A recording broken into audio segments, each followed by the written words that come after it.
Senate Ethics Committee convened today to begin reviewing pending complaints. And for details, our mojo sa Senado, Merrimon Reyes. Merrimon, okay, anong complaint ang una nilang tinalakay? Lourdes, Denise, ito kasi yung pinaka-system ng Senate Ethics Committee is first in, first out.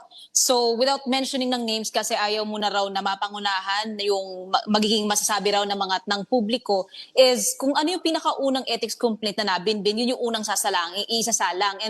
And so on and so forth. Kaya kung ang tanong ng iba ay yung tungkol sa ethics complaint laban kay Senator Bato de la Rosa sa kanyang extensive absence sa Senado, medyo nasa gitna pa siya ng siyam na ethics complaints. Pero ang naibahagi kanina ni Ethics Committee Chair Senator J.V. Ejercito, doon sa 9 ethics complaints, nasa kalahati raw yung kulang yung requirements. Ibig sabihin, hindi siya sufficient in form and substance. Kaya ang mangyayari dito, ibabalik nila itong complaints doon sa complainants, yung mga nag-file ng ethics complaints para raw makumpleto pa yung requirements. Hindi naman daw ibig sabihin ito ay madidismiss agad. Kumbaga kulang lang daw ito at kailangan lang kumpletuhin o bunuin ng complainants yung mga kulang sa matrix daw o doon sa checklist na kakailanganin. Pero yung pinakaunang ethics complaint na nakabinbin, sufficient daw to in form and substance. Kaya by Monday next week, kapag nakapag-convene na ulit ang Senate Ethics Committee, ito na raw ang isasalang nila. So magbibigay na raw sila ng copy ng complaint doon sa inireklamong senador para mabigyan na rin ng panahon para sa kanyang response naman in return. Ang nasabi naman ni Senator JV, related naman ulit kay Senator Bato, sa impormasyong nakuha niya, though mahirap pa rin daw ang means of communicating the senator, si Senator Bato, kinoconsider na raw ng kampo ni Senator De La Rosa yung nirecommend ni Senator JV weeks ago na i-waive muna o wag munang kunin o tanggapin ni Senator Bato De La Rosa yung kanyang allowances o kaya naman sahod. Though wala pang final say kung i-go na ba ito o hindi, pero so hopefully daw by next week magkaroon daw ng positive development tungkol dito. Hindi sinabi ni Senator JV na nanggaling ito directly from Senator Bato, pero may impormasyon daw siyang nakuha from the camp of Senator De La Rosa. Nung March, di ba, March 18 ng taong ito, meron na silang nasimulan. So, merong pagkakalam ko, di ba, siyam na complaints na hawak nila.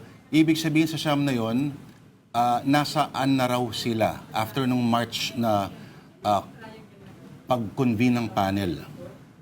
Yung huli kasi nung March is ang inaayos pa lang nila doon yung rules mismo ng Senate Ethics Committee. So yun plus yung days na kakailanganin for publication and approval ng mga miyembro, kaya inabot na rin siya ng ilang linggo. Plus ito nang naging break ng session, and then kanina naging administrative issues lang din daw ang pinaka-inaddress ng committee, pati yung pagsasala nga kung sufficient ba in form and substance yung 9 ethics complaints. Kasi kanina ang dumating lang sa pinaka-hearing o pinaka-convening ng Senate Ethics Committee, si Senator JV pati si Senate President Pro Tempore Ping Lacson. Pero napag-agrihan naman ng mga miyembro ng komite and with the approval din daw and yung nag-consult din daw sila kay Vice Chairman Senator Kiko Pangilinan, may mga representatives itong mga senador na absent. Kaya lahat aware sa ginawa na pagsasala doon sa 9 complaints kung sufficient pa ito in form and substance. And nakita na nga kaninang umaga na sa mga ito, kalahati, kulang ang requirements, so ibabalik sa complainants. Pero yung pinakaunang ethics complaint na nakabinbin, and fortunately, sufficient to inform and substance, isasalang na yan by Monday next week. Okay. Di ba si Senator JV mismo may ethics complaint against him? Yes, at kapag yun naman ang isasalang, hindi siya sasama doon sa pagdinig ng committee. Yan yun naman yung sinasabi ni Senator JV. Kaya may members from the minority, may members from the majority itong Senate Ethics Committee. So kapag yung ethics complaint na laban sa kanya ang isasalang, mag-i-inhibit daw siya from the proceeding. And to note, yung mga hearings na gagawin ng Ethics Committee ay closed doors. Kaya ito yung sinasabi kasi ni Senator JV na ayaw niya mapangunahan daw yung magiging judgment doon sa mga senador. Kaya kahit yung mga pangalan, hindi niya binabanggit. Pwera na lang doon sa mga alam natin na nag-file o finailan sila ng ethics complaint dito sa Senado. Okay. Merrimon, ano yung possible na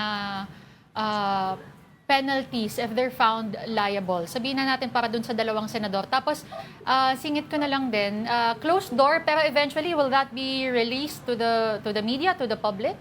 Paano ba yan? Yung tungkol doon sa, kasi pinaka-recommending pa rin ang maibibigay lang ng Senate Ethics Committee tungkol sa penalties or possible consequences kung may violations man sa batas or Senate rules itong mga senador na may ethics complaint. So yung question kung sila ba ay magkakaroon ng penalty, either matatanggalan ba sila ng posisyon sa opisina, matatanggalan ba ng committee membership or such, lahat yan ang final say ay sa plenary session. Pero for the Ethics Committee, magkakapag-recommend lang sila kung ano yung mapag-uusapan ng mga senador tungkol doon sa kaso, kung ano yung maa-apply nila na possible na recommended na consequence kung meron man, or kung ano yung magiging final call nila doon sa kaso. Closed door siya so far, sabi ni Senator JV, pero ang nangyayari naman tuwing tulad kanina umaga, after nung kanilang naging session nung committee, nagbigay siya ng press briefing after. So yan yung isa sa mga antabayanan natin by next week o sa mga araw na magkakaroon ng pagdinig ang Ethics Committee. Nagbigay ng press briefing pero hindi sinabi kung anong specific cases yun. Halimbawa, Hindi. anong mangyayari doon sa mga members ng 19th Congress? Paano yun? Na wala na ngayon sa kapangyarihan. Wala pa. Even yung mga pangalan, though tayo kasi alam naman natin and nakita naman natin dito sa Senado kung sino yung mga sinampahan or finailan ng ethics complaints, pero sinasabi ni Senator JV, yung ibang mga senador daw, doble raw yung ethics complaint laban sa kanila, pero again, hindi nagbabanggit ng pangalan directly itong si Senator JV. Basta sinasabi niya, first in, first out. Kapag yung ethics complaint laban sa kanya naman ang isasala, mag-i-inhibit siya. And ang inuna lang din muna nila is yung kung kumpleto ba in form and substance o yung requirements na kinakailangan itong ethics complaints. Pero hindi naman daw ibig sabihin nun, dismissal na agad ng mga complaint na yun. May kulang lang daw sa requirements. Oo, alam mo, maliit lang ang ethics panel, pero nandyan yung Senate President at nakaupo rin dyan yung Senate Pro Tempore. Oo.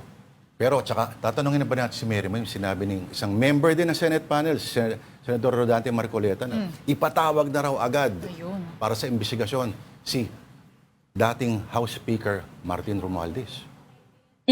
Actually, kung ito yung tungkol sa flood control scandal, even si Blue Ribbon Committee Chairman Senator Ping Lacson, yan na rin yung sinabi niya weeks ago na hindi bababa sa 2 invitations ang ipinadala ng Senado kay dating House Speaker Martin Romualdez. But then again, since may interparliamentary courtesy na inoobserbahan, ipinapadaan ito sa opisina ni House Speaker Bogie D. Pero during those times, maganda na raw sana kung sinagot yung invitation ni Speaker Romualdez at pumunta raw sa Senado para kung mayroon din siyang gustong ituwid na allegations, yung sinasabi connection niya sa mga kickbacks, sa budget insertions, naituwid na raw sana. Pero ngayon, dito sa Senado, sa pagbabalik ng sesyon, ang isang inaasahan natin is yung Chairman's Progress Report na hinahanda ni Senator Ping. So nababypass na nito yung hinihintay pang Blue Ribbon Partial Committee Report na kulang pa ng 3 pirma para maisalang sa sesyon. Pero yung nilalaman naman itong Chairman's Progress Report ay yung mga ebidensya, yung findings na nag-gather, yung documentation, yung visual aids na nag-gather nung 8 hearings ng Blue Ribbon at ito rin naman yung laman ng partial committee report ng Blue Ribbon. So, ito lang yung sinasabi ni Senator Ping na 8 pagdinig na raw ang lumipas at alam niya hinihintay na rin daw ng tao kung ano nga ba yung findings nila. So, once mai-render na itong Chairman's Progress Report, may pagpapatuloy na raw ang pagdinig ng Blue Ribbon.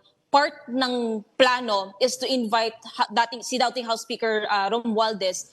And kung at first chance, kung mapupunta na sa Pilipinas itong si dating kongresistang Zaldico, at first chance siya rin iimbitahan para makapagsalita dito or under oath makapagsalita na ng kanyang kaalaman tungkol sa flood control scandal. Even itong si Orly Gutesa, kung babalik man daw o magpaparamdam man daw. And yung mga ex-Marines na may sinasabi rin tungkol sa pagpapadala ng flood control kickbacks. Gutesa, wala na, no? Orly Gutesa, kung naririnig mo kami, igalaw mo yung Yung bag. baso. Yung bag. Ay, bag pala bag. Hindi pala baso. Alright. I-text mo na lang, Mary Mon, kung sino yung senador na may dalawang, ethics complaints. Oo, abangan na lang natin kung sino yan.